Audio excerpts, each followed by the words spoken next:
Bueno, hola, ¿cómo están? Bienvenidos a La Llave. ¿Y qué les parece si comenzamos con el presidente Gustavo Petro compartiendo tarima con peligrosos criminales en Medellín? El sábado 21 de junio, Medellín fue testigo de un hecho tan insólito como revelador. Mientras el presidente Gustavo Petro hablaba desde la tarima presidencial en La Alpujarra, una caravana del IMPEC irrumpía con una delegación muy particular. 9 reconocidos capos criminales, trasladados directamente desde la cárcel de Itagüí para presenciar el acto en primera fila. Entre ellos, alias Douglas, Tom, Carlos Pesebre, El Indio, El Tigre y otros nombres que durante años sembraron el miedo en el Valle de Aburrá. ¿El objetivo? Según el gobierno, avanzar en su política de paz total, pero para muchos, esto parece una peligrosa validación a estructuras que durante décadas operaron al margen de la ley. La presencia de la senadora Isabel Zuleta, del Pacto Histórico, sumó más polémica al evento, mientras en redes se cuestiona si el respaldo popular no estará siendo movilizado con buses, refrigerios y ahora, con capos en calidad de organizadores. Un episodio digno del realismo mágico colombiano que deja más preguntas que respuestas. Usted hizo la paz y usted quiere ser presidente. La paz no se habla con ampones, señora. Eso fue lo que hizo Uribe. La paz no se construye con ampones, porque entonces el gobierno es un ampón. ¿Qué fue lo que hizo Uribe con los paramilitares? Lo que pasó en Medellín no fue un error, fue una amenaza. No les quepa la menor duda. Gustavo Petro sacó de la cárcel a unos criminales, y no cualquiera, terribles, tremendos, para ponerlos a su lado en un evento que es que político. El mensaje que manda es clarísimo, que está dispuesto a usar el miedo y la violencia para quedarse en el poder. Bien lo dijo el alcalde de Medellín. Nos pusieron la lápida a todos. Ese es el mensaje que Petro manda con esa jugadita que Isabel Zuleta alaba diciendo estamos en el gobierno del cambio al lado de unos delincuentes que no son precisamente unos premios Nobel de Paz. No es la primera provocación, hubo otra antes, no lo olvidemos. El comunicado falso difundido sobre la muerte de Miguel Uribe. ¿Qué buscaban medir nuestra reacción? ¿Qué buscan ahora? Asustarnos, llenarnos de pánico y de temor. Ese es el mensaje de esa reunión y de esa jugadita. Hay un silencio muy cómplice con esto. Oti Patiño, el administrador de la paz, calladito. Sacan unos delincuentes, amenazan, increíble. Las ONGs de derechos humanos, calladitos. Antes hablan de las víctimas. ¿Y las víctimas de estos qué? Esas no importan. Y esos, los que otras antes marchaban con ataúdes contra el paramilitarismo, hoy aplauden. ¡Bravo, Petro, el gobierno del cambio! Cuando estos delincuentes están a su lado. ¡Qué hipocresía! Así hipócrita es esa izquierda. Petro solo ha sabido en su vida hacer una cosa: hacer política o violencia con la combinación de las formas de lucha, lo legal en un lado y lo ilegal al otro. Lo de Medellín es la mezcla de los dos, un evento que es que político legal con unos mafiosos brutales al lado. Eso es lo que sabe hacer. Por eso, por esas amenazas, por esa manera como él actúa, que manda un mensaje clarísimo, es que hay que actuar como nunca, hay que alzar la voz, no nos podemos dejar intimidar, hay que salir a la calle. La resistencia civil es lo único que defiende esta democracia, no tenerle miedo, no dejarnos intimidar, porque si no defendemos la democracia, nadie lo va a hacer por nosotros. Y nuestros hijos van a vivir en una Venezuela mucho peor, porque nunca fuimos ni seremos tan ricos como fue ese país vecino que se robaron y que empobrecieron en un día. Petro no va a parar. Ojo, no va a parar. Pero nosotros tampoco. Estamos listos para esta batalla. Declaración del eurodiputado y exalcalde antimafia de Palermo, el señor Leoluca Orlando, sobre el evento el pasado 21 de junio en Medellín, donde el presidente Gustavo Petro estuvo compartiendo tarima con peligrosos criminales. Desde la sede del Parlamento Europeo en Bruselas, quiero denunciar con firmeza lo sucedido el pasado sábado en Medellín. El sábado 21 de junio, en un acto público organizado por las más altas autoridades institucionales colombianas, se lanzaron ataques contra la labor de respeto a la legalidad llevada a cabo por la alcaldía y la Fiscalía de Medellín. En dicho evento fueron invitados y tomaron la palabra detenidos, condenados o procesados, jefes del crimen organizado y mafioso, acusados de actos de violencia, extorsión, homicidios y tráfico de drogas. Expreso mi piena solidaridad con el alcalde, la alcaldía, la Fiscalía de Medellín y las fuerzas del orden que luchan contra el crimen y las mafias, arriesgando su propia vida. Presentaré una pregunta parlamentaria a la Comisión Europea y solicitaré la adhesión de otros eurodiputados de diferentes estados de Europa, con el fin de promover todas las acciones necesarias para apoyar a quienes en Medellín y en toda Colombia se oponen valientemente a un sistema criminal y mafioso que obstaculiza el proceso democrático y amenaza con contaminar las próximas elecciones políticas y presidenciales, poniendo en peligro la vida de muchos. Colombia, un gran país rico en recursos humanos y naturales, no puede ser condenado a la constante vulneración de los derechos de sus ciudadanas y ciudadanos, ni a un subdesarrollo que solo sirve para garantizar enormes riquezas y poder criminal a grupos armados, mafias y políticos corruptos. Pareciera que las Fuerzas Armadas se estuvieran sacudiendo un poquito y afortunadamente pudieron rescatar a los más de 50 soldados que estaban secuestrados en el Tambo, Cauca. Capturen en flagrancia a los que están saliendo corriendo en este momento de ahí. Captúrenlos en este momento. Los que van en las camionetas y en las motos, porque eran los que llevaban secuestrados a los soldados. Chile ya se dio cuenta de lo importante de la presencia de la fuerza pública. Este es el momento en el que el general Federico Mejía, comandante de la Tercera División del Ejército Nacional, ordena a las tropas que en una operación conjunta con la Policía Nacional capturen a más de 20 personas sindicadas del secuestro de por lo menos 57 militares en zona rural de El Tambo, en el departamento del Cauca. A veces pareciera que nosotros los colombianos no nos hubiéramos dado cuenta del momento tan crítico por el que atraviesa el país. Te quiero decir que yo no conocía un momento más difícil que este. Tal vez el país no alcanza a medir el grado de riesgo que estamos atravesando. Colombia necesita una nueva constitución política que permita muchas transformaciones sociales que no se han logrado con la actual constitución.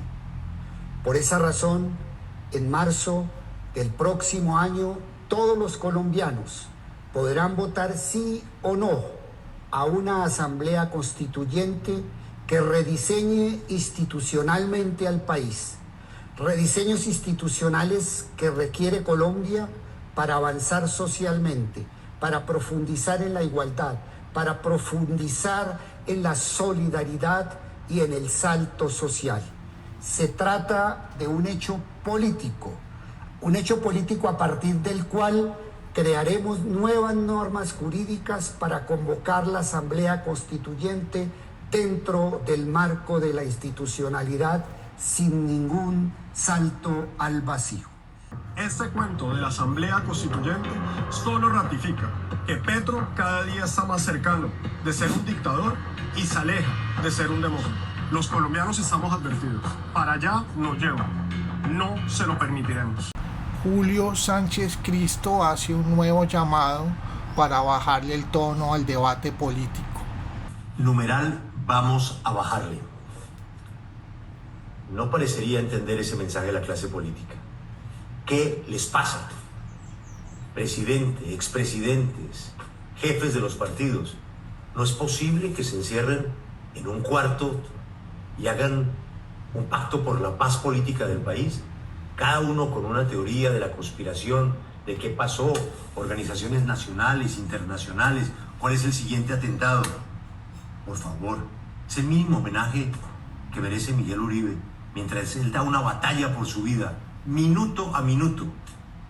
Afuera, nadie se ha dado cuenta de la gravedad de lo que puede pasar en Colombia si no hay un pacto de paz. El presidente de la República de Colombia invita a su pueblo a levantarse. Vieron los oligarcas, los dueños del dinero, los que matan y asesinan, no pasarán la marcha de la muerte. Los periodistas del poder, las muñecas de la mafia. Quiero aclarar, hay nazis y hay actitudes nazis. Así la persona no sepa que es un nazi. De ratas de alcantarilla. ¡Libertad o muerte! ¡No pasarán! Si los amigos de Efraín Cepeda se les ocurre negar la consulta popular, el pueblo va a borrar esos congresistas de la historia de Colombia. Realmente nos están llevando a un pasado de violencia, a un pasado de guerra al que no queremos. El senador Mauricio Gómez explica por qué este gobierno carece de resultados que le mejoren la calidad de vida a los ciudadanos. La gente se cansó de la confrontación y la gente está viendo los resultados. Hoy le voy a poner ejemplos. Hoy una persona estrato 2, 3 y 4 va a prestar recursos para comprar una vivienda, va y los presta, y va al Ministerio de Vivienda a pedir el subsidio de Mi Casa Ya para poder comprar vivienda y complementar los 60 más los 20 que es el subsidio, y le dicen no hay plata. Pero un estudiante sale de un colegio público a prestar plata al ICETEX para poder estudiar y en el ICETEX le dicen no hay plata. Pero ojo con los subsidios de energía para los estratos 1, 2 y 3. El gobierno adeuda 2.5 billones de pesos. Y esa gente pobre a la que él defiende está a punto de quedarse sin el subsidio del 1, 2 y 3, que es tradicionalmente algo que no se titubea para aprobar dentro del presupuesto. Entonces, así podemos quedarnos en muchos ejemplos. La gente hoy quiere resultados, quiere temas concretos, quiere al presidente ejecutando, inaugurando obras y no politiqueando en tarimas por todo el país hablando mal de A, B o C. Yo creo que la gente hoy le está pidiendo al presidente Petro cuentas y el presidente no tiene cómo dar. El exministro de Hacienda José Manuel Restrepo explica por qué la reforma laboral impulsará la informalidad en Colombia. 75% del empleo en Colombia lo genera la micro y la pequeña empresa. Más del 90% de las empresas en Colombia son microempresas. Muchas de ellas que apenas están transitando de la informalidad a la formalidad. Entre otras, además, en Colombia hay más de 6 millones de micronegocios informales y solamente hay 1.8 millones de negocios formales. Entonces, cuando uno ve esa realidad, lo que hay que atacar desde una reforma laboral es la informalidad laboral. Esta reforma laboral, como yo lo he dicho públicamente, es muy mala. Y es muy mala porque no logra los 4 propósitos que Jean Tirole, el Premio Nobel de Economía, ha señalado debería tener una reforma laboral. Más empleo, más formalización, más productividad y dignificar a los trabajadores. El grueso de la fuerza laboral es informal. El grueso de la fuerza laboral recoge una gran proporción de personas que están desempleadas. Cuando una reforma laboral lo que hace es que incrementa los costos de manera exagerada, que en este caso lo hace sobre el micro y sobre el pequeño empresario, que es el que lleva realmente del bulto de la reforma laboral, pues entonces la reacción de ese micro y pequeño empresario va a ser, en racionalidad económica, sustituir el empleo formal por empleo informal y pagar menos. O sea, es la reacción absolutamente natural. Y eso lo único que nos va a llevar es a más informalidad. El precandidato presidencial Mauricio Cárdenas explica por qué es una mala noticia que la agencia Moody's le haya bajado la calificación a Colombia. Muy mala la noticia que se produce hoy, la rebaja de la calificación de la agencia Moody's. ¿Eso qué significa? El riesgo asociado a invertir en Colombia aumenta, que los inversionistas se sienten menos atraídos a llegar a Colombia. La razón, el descuadre de las finanzas del gobierno. El país está descuadernado en materia fiscal. El gasto está muy por encima de los ingresos. Nunca antes habíamos tenido un desequilibrio tan alto. ¿Qué significa esto? Que en adelante endeudarnos, tomar crédito nos va a salir más caro y que todos los colombianos tendremos que pagar una tasa de interés más alta. El que toma un crédito para comprar una vivienda, el que toma un crédito para pagar con una tarjeta de crédito, a todos se nos encarece el crédito. Y esto es producto de un gobierno que ha tomado la decisión de no respetar ninguna regla en materia de manejo de las finanzas públicas porque quiere gastar, gastar y gastar para tratar de influir sobre las elecciones del 2026. Y esa plata, ese gasto, se está yendo no a obras, no a infraestructura, a contratistas que van a votar a favor del gobierno, el famoso empleo militante. O sea, ya empezamos a pagar las consecuencias de un mal manejo de las finanzas públicas que se está haciendo con un criterio politiqueo. Ojo Colombia, necesitamos un gobierno serio, responsable, un gobierno que cuide las finanzas como usted cuida las finanzas de su casa y de su empresa. Eso es lo que necesitamos al mando para que Colombia sea un país que le da garantías a los inversionistas y que vuelva a ser atractivo para que traigan acá su plata. Colombia se rajó en el Informe Mundial de Drogas de Naciones Unidas. Salió el Informe Mundial de Drogas de Naciones Unidas. Un desastre para Colombia. Muy grave los números que salen allí. Colombia no solo es el principal productor de coca y cocaína en el mundo, sino que pasamos en el año 2013 tener más o menos el 32% de la producción total de cocaína a tener hoy el 72% de la producción mundial de cocaína. El consumo está creciendo en el mundo, no solo en Estados Unidos, en Europa, en Asia, en América Latina, sino ciertamente en Colombia. La desgracia del narcotráfico está destruyendo nuestra juventud, está haciendo mucho daño, y estos son los temas que tenemos hoy que entrar a evaluar. El narcotráfico le genera a Colombia corrupción, le genera un daño al tejido social, a nuestra juventud, y por supuesto financia todo tipo de organizaciones criminales y terroristas. Lo que ha pasado en los últimos 3 años, además, refleja una aceleración del proceso de producción y expansión de los estupefacientes en Colombia. Y hay que decirlo con mucha claridad, lamentablemente, a partir del año 2015-16, se dispara la producción de cocaína en Colombia. Hay que preguntar quiénes son los responsables de haber permitido que eso ocurriera. El ex senador Jorge Enrique Robledo explica por qué la reforma pensional afecta especialmente a los jóvenes de Colombia. Es una salida de sinvergüenza que el presidente Gustavo Petro se presente como el presidente amigo de los jóvenes colombianos y que al mismo tiempo salga a celebrar que la reforma a las pensiones no se haya hundido en la Corte Constitucional. Porque dentro de unas semanas los derechos a las pensiones de quienes ganen más de 2,3 salarios mínimos sufrirán drásticos recortes. Pues si son menores de 40 años, se pensionarán con bastante menos que con lo que se pensionarían hoy. Veamos unos ejemplos.